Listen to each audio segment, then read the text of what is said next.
এমন এক তরুণ ফুটবলার যার স্বপ্ন শুধু মাঠে খেলা নয়, বরং দেশের সবচেয়ে বড় ফুটবল ক্লাবের মঞ্চে নিজের দক্ষতা প্রমাণ করা। তার নাম আবির।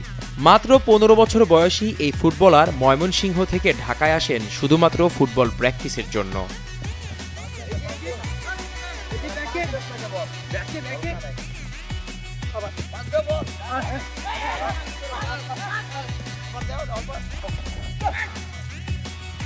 আবির এখন কিংস একাডেমির সদস্য এবং একদিন তিনি বসুন্ধরা কিংস মেইন দলের হয়ে খেলতে চান। তার পজিশন মিডফিল্ডার।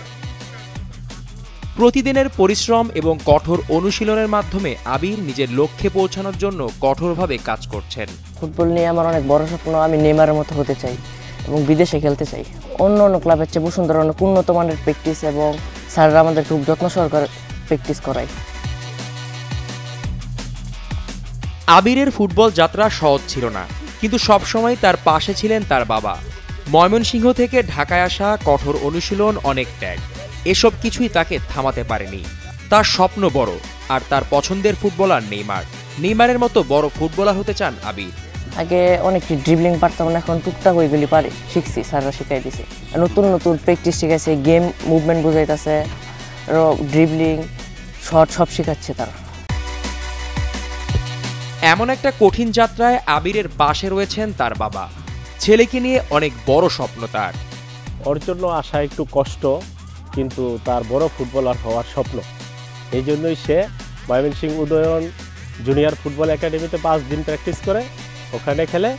আর শুক্র, শনি এবং মঙ্গলবার বসুন্ধরা কিংস ফুটবল স্টেডিয়ামের প্র্যাকটিস। কিন্তু তার লেখাপড়া ময়মনসিংহ বিদায় সে শুক্র এবং শনি 2 দিন এখানে বসুন্ধরা কিংসে প্র্যাকটিস করে।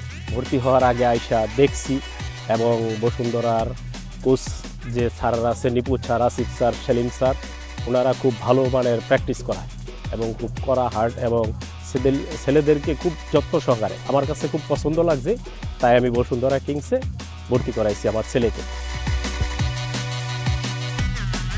বসুন্ধরা কিংস একাডেমি দেশের অন্যতম সেরা ফুটবল একাডেমি, যেখানে প্রতিভাকে সঠিক দিশা দেখানো হয়।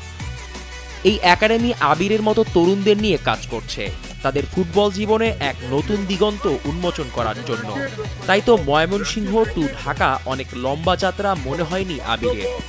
এভাবেই টেকনাফ থেকে তেঁতুলিয়া অবধি ছড়িয়ে পড়ুক কিংস একাডেমি ক্রেজ, এটাই প্রত্যাশা বসুন্ধরার। জিশান আহমেদ, কালের কণ্ঠ।